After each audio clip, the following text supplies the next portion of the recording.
Hello, everyone, and welcome to today's edition of Horse's Mouth Live, the Extraordinary Advisor Show.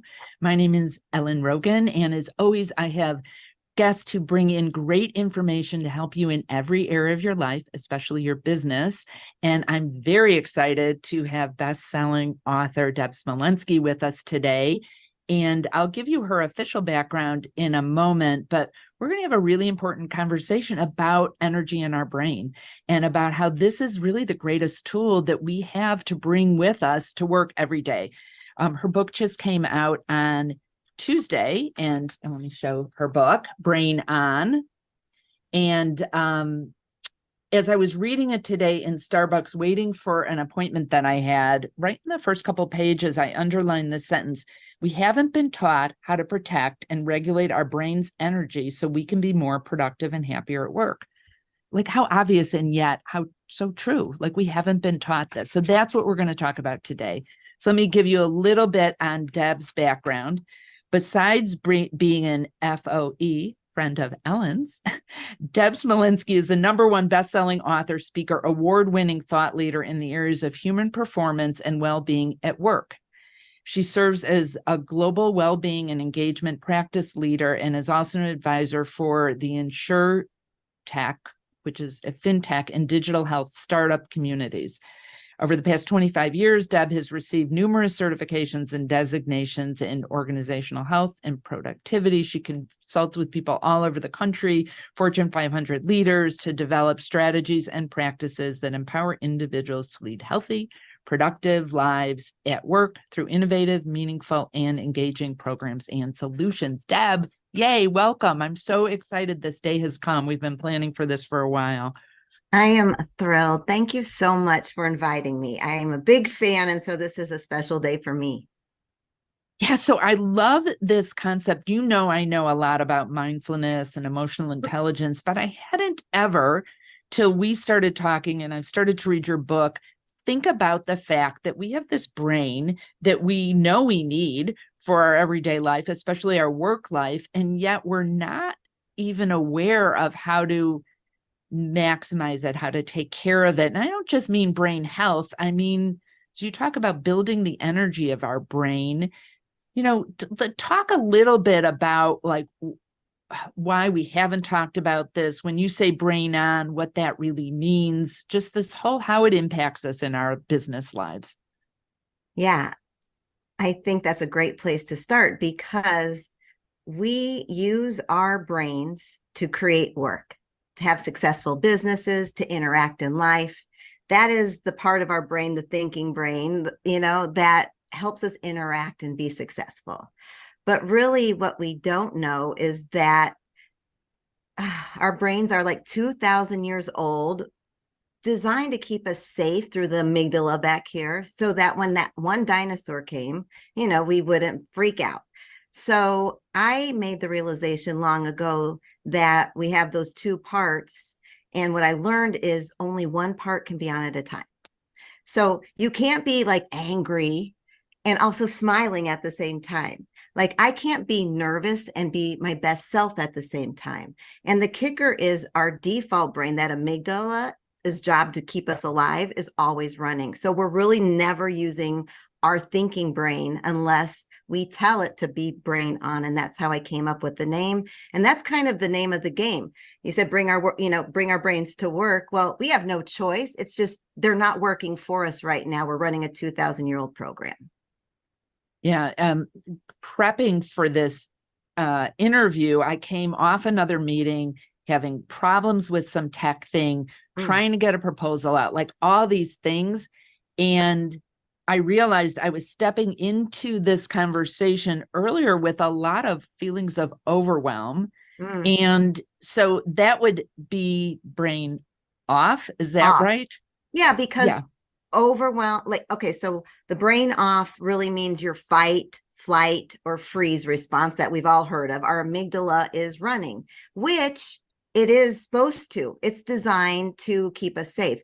But in today's complex world, we haven't trained our brain to know that, oh, I'm overwhelmed. It's not a freaking dinosaur, right? It's not a saber-toothed tiger. Oh, I dropped my phone. Oh, we go into panic. We hold our breath, fight, flight. So we need to just be aware our brain's program from the start is always going to take that approach. And we have to, like you did, pause and become brain on. You probably took a breath or two, and we can go through that to really be your best. Have a conversation with me. Yeah. So how do we, let's start to talk about in our work life, and I have no doubt that it bleeds over into our personal life, but we're focusing on work right now. How do we best apply brain on in work? Yeah, that's a great question. So I'm now remembering part one of your earlier question, like, why don't we know this? It's because we just assume our brains are built to work, right?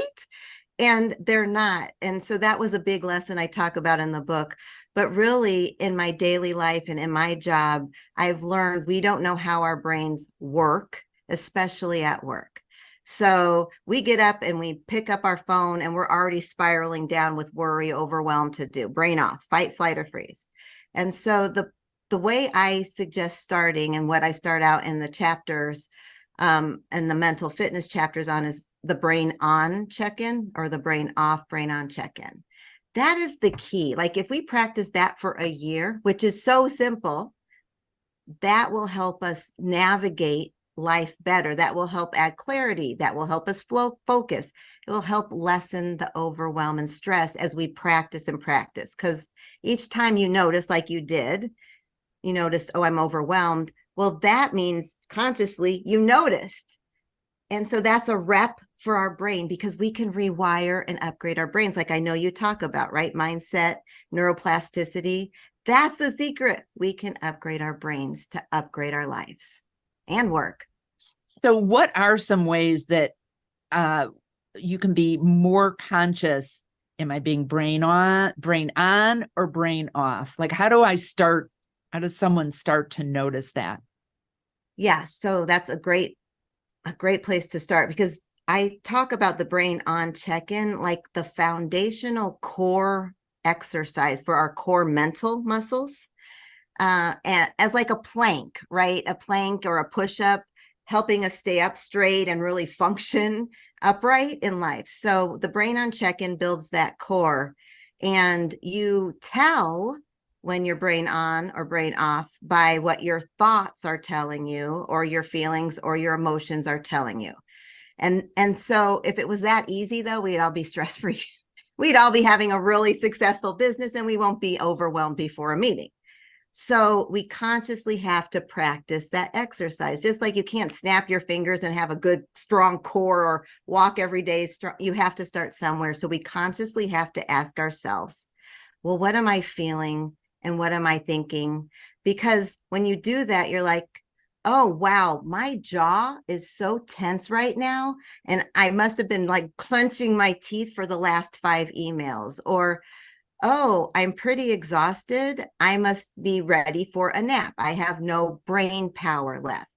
By asking yourself, you consciously check in and make sure you know if you're brain off or brain on. Now, the thing I will say based on this is our default program is brain off, our amygdala is running. So we shouldn't be surprised when almost every check-in we're like, oh, I'm brain off. Like, oh, why did I put the lettuce in the cupboard of my chip cabinet? Because, oh, that's where my chip clip is and I wasn't thinking, so I put my lettuce in there. Once you find out, another muscle, right? We've rewired us to pay attention, to be aware. So just asking yourself the brain on check-in, what are my thoughts? What am I feeling? Where is pain in my body? Tells you where and how much you're running that fight or flight response. So I want to go back to ways we can keep reminding ourselves of this, but I want to point out something I just saw you do. I know you told this story in your book launch about putting the chip, your lettuce in the chip cabinet because you put the chip clip on and weren't paying attention.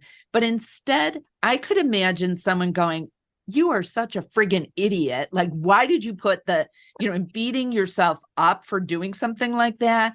And what I just heard you say is, first of all, it is kind of funny. So finding humor in it. But I also heard you say, this is what noticing that you were brain off in that process is like a bicep curl for your brain to start to being aware that was brain off and funny. And now I'm going to be brain on. Am I getting that right, Deb? Yeah. So it took me 3 years to be able to laugh at that, because that's not how our brain works. Our brains are designed to keep us safe. They're not programmed to keep us happy, productive, successful, connected. So we usually, to your point, go, why did I just like totally waste my lettuce? And on that day, it was like the next day and I was starving and I had nothing to eat. I could have beat myself up.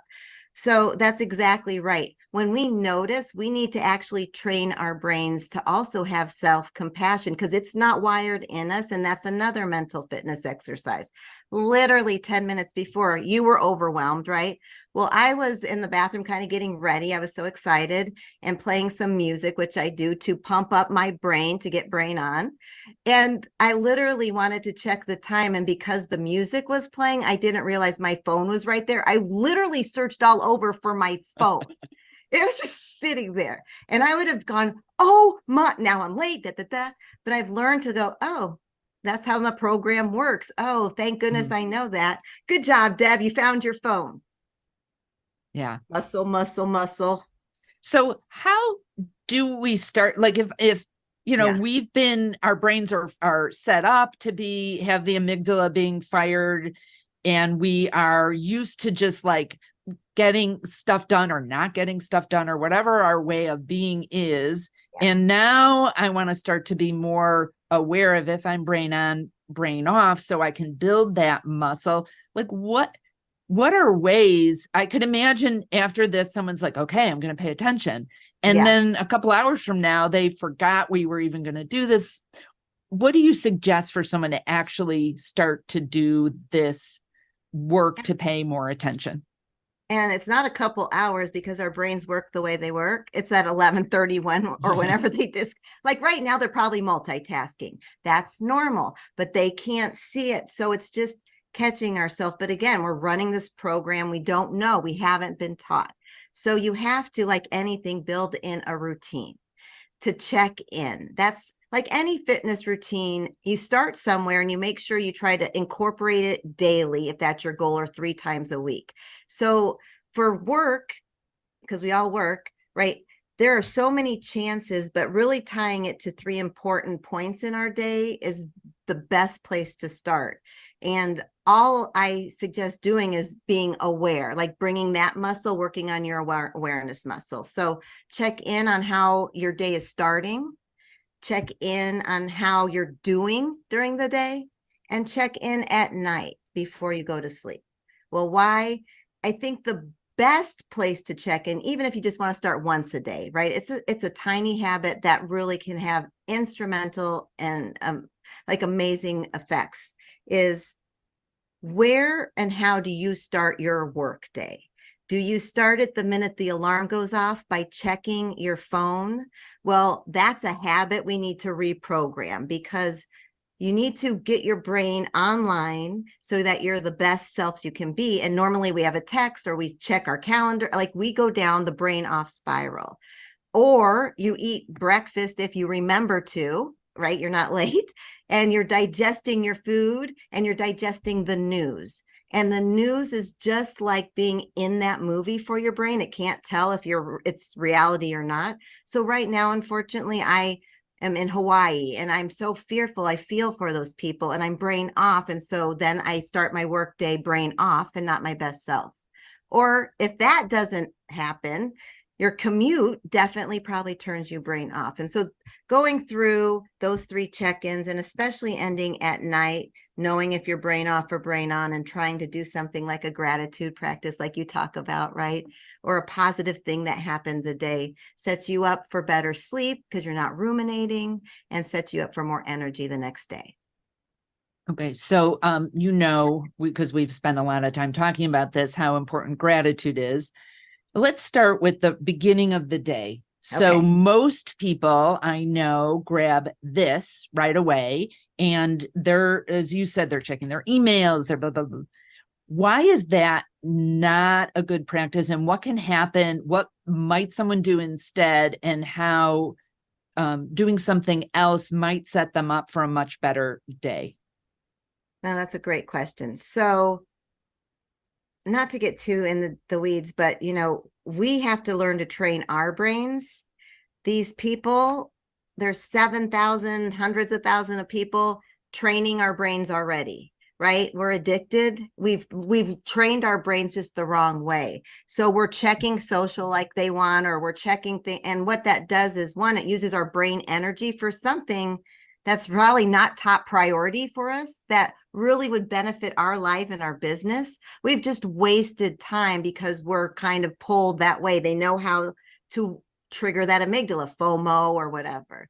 So that device, we need to consciously choose how to use it and how to make it work for us instead of working for it. And so what I have done, and it's really hard, I'm really addicted to my phone. I'm at the point where I need to keep it by my bed because I'm still worried my kids would call in the middle of the night, or like reality, right? But I hide it way under my bed so I can't pull the cord in the middle of the night and check who just texted me. That ruins my sleep. So strategically figure out your relationship with your phone, because it turns your brain off immediately and zaps your energy like nothing else. I know for me, I am very clear that I am a morning person. My books are all written first thing in the morning. It's my most creative time. And that brain energy, is it everybody's most creative time, or is there certain people that have their brains are functioning best at other times of day? Like, are there ways we can start to recognize when our best times are, or how to conserve that, as you call it, brain energy? Yeah, there was two big ahas for me that I wanted to include in the book that I couldn't find anywhere else or put together in the way I did. One was, we have this cognitive skill set where we have to be brain on and aware to think our best, to listen, to interact in the world, and to turn our amygdala off and turn our brain on, because they both can't be on at the same time. So that's the mental fitness exercise for that. But I was still exhausted during the workday, and I was still finding low energy. And that's where my well-being and engagement hat came in. And I realized, oh, you also need to manage the brain power, your brain's energy. I've been calm, I've been productive, but still slower, right? And so it's a two-part equation. And so managing your energy, I talk about with brain boosters. And you've mentioned some of these, but even having this great conversation with my amazing friend, that's a brain booster. Connecting with somebody, going out in nature. I talk a lot about the two parts. It's not just mental fitness, it's energy management, and they're both critical. One tells us how we're going to work our best, brain on. The other tells us, like, oh, how we're going to power that thinking and be our best. And I always think, well, I see people, 3 bars still powered, but not 4 bars, and they're running for the outlet. We never know until we know, and it's because we're laying flat on the couch, or we caught ourselves binging, exhausted on the TV, our favorite Netflix show. So energy management is super important. I know for me that it's taken me a while to know and appreciate this, and still, Yeah. I sometimes try to push through when I have big projects. But I know that, first of all, being in nature is super energizing to me. And yet I catch myself not taking that break in the middle of the day to just go outside and be in the sun when there is sun in Chicago. Or the other part is having good conversations or being around friends. Without a doubt, I always feel more energized when I'm with energizing people. And yet I don't always schedule those things, because I am used to just feeling like, no, I got to get stuff done. So is there like an audit or something that someone can do to start to realize, A, when they're feeling less energized, or B, what things for them are good brain boosters? Yeah. So I just listened to you describe your brain's programming, right? We are programmed not to take a break. We're programmed to stay safe. Safe means, in this day and age, I need this email done. I got to get this done. I got to check that. Like, we're on hyper alert and everything looks like a dinosaur, because that is how our brains work. So just knowing that is a huge step. And then you said, I learned right? Brain on, you did those reps knowing how to manage the energy. And yet I still forget sometimes, right? That's normal. So first just, okay, it's normal. You did so many reps in just that learning, right? But your energy, once again, your body, your thought, and your mind will tell you. Like, we know this stuff. So a lot of times I'll catch myself now saying, oh, I need to stretch my legs. We say that all the time in a meeting. Or give me, like, oh, okay, that literally means get up and stretch your legs, right? Boost your energy. Or we'll say, this really hurts my brain. Okay, then stop and do something that will take your energy back up. Those are the plug-in moments, and all of us during every day says this, we just don't listen. So that's the muscle. Trying to just catch once in a while the signals your body already knows or your thoughts are already telling you. Deb, will you give us some easy, quick brain on activities that we can incorporate in our daily life? Yeah. The best part about this is these are so simple, but we just need to learn to pay attention to them. So the best place to do all of this is our workplace. Every day we go into our mental gym that's full of obstacles. Professional athlete would don't have the training or know how our brains work at work. So a couple simple places to start is the brain on check-in and then breathing. So again, if you can build this routine by checking in once, right? It literally is, again, just as a reminder, asking yourself, oh, what am I feeling now? Or where am I tending my body? Right now I'm actually, which is very rare during the work. So thank you. But before we were overwhelmed or I forgot my phone, I'm brain off. So just asking yourself, the more you ask, the more it rewards the reward center, the dopamine, that will become a really great exercise. The other thing I do all the time is the breath. Now, I never used to like tying breath. I thought it was a little woohoo with it. The breath is actually a light switch to turn your brain. It literally turns your one nervous system, the sympathetic nervous system, to more calm parasympathetic, the rest and digest. So the breath is the light switch to be breathing. And you don't have to close your eyes and hum or whatever that is. I glance down. And the reason we glance down or close our eyes is just to limit that amount of data our brain has to interpret scary. Or so we just glance down and take 3 breaths. And in the first breath, you just clear your minds. I picture a thought just floating like a cloud or a whiteboard at work.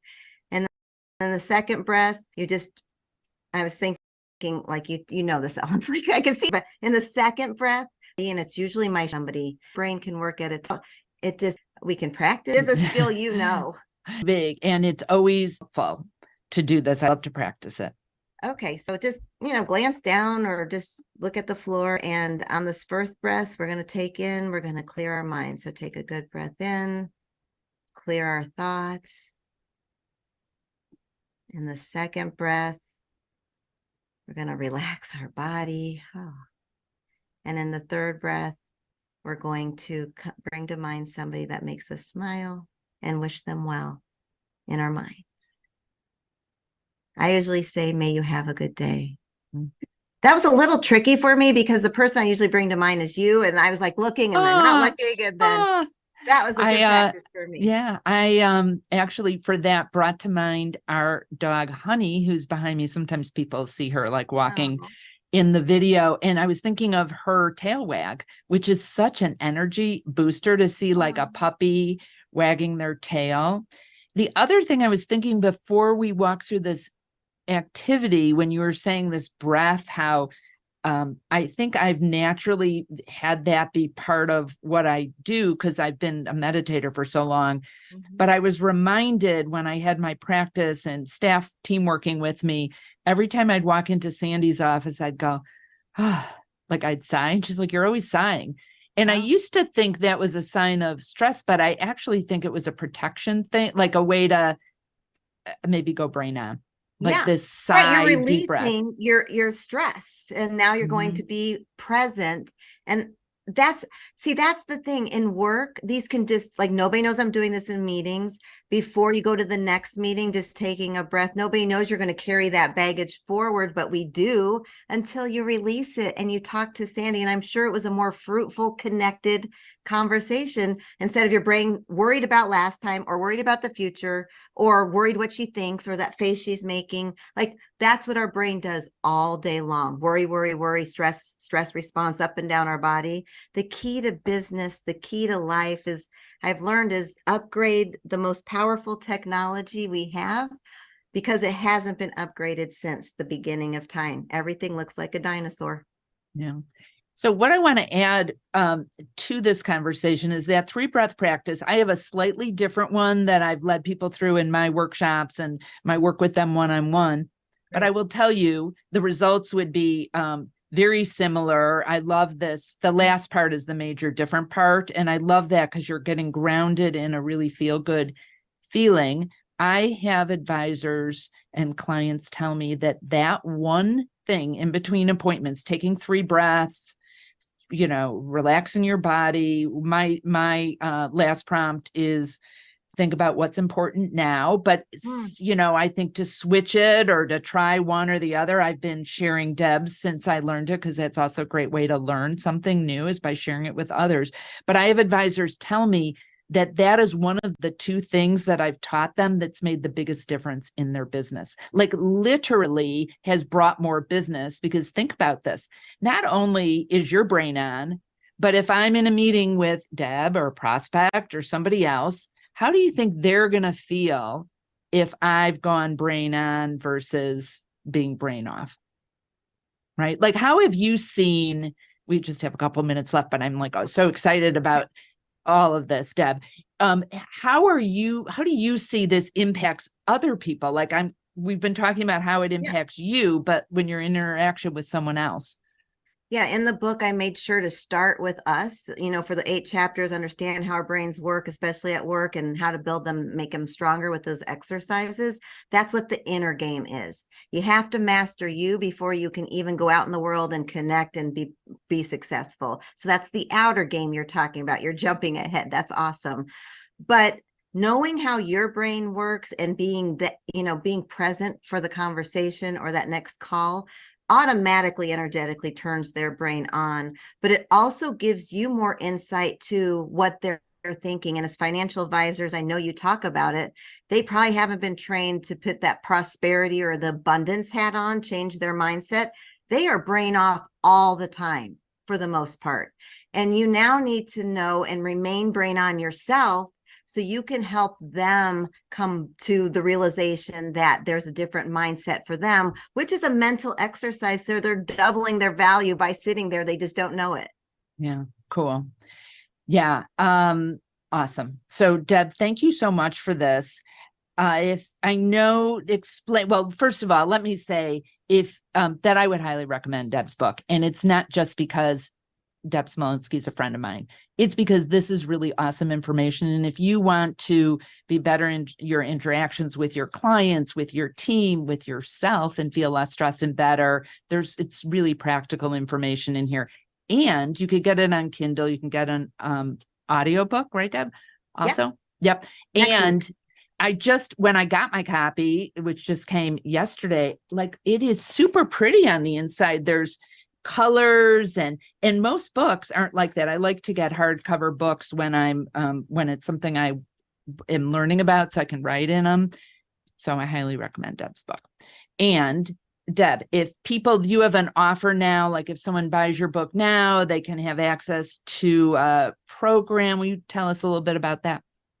Yeah, like any routine, it's hard to get started, especially if you're reading a book. So thank you for noticing that. I made it so it's an engaging book read that keeps your brain on, but I want to help people start. So I'm offering an exclusive book club for anybody that buys my book. They just go on my website, purchase the book, and right there's the form to sign up. It's September 12th, and I really hope everybody joins me. This is truly transformative. At least I know it has been in my life and the clients I work with. And so this has been a pure pleasure, Ellen. Total Yes. brain on, half an hour.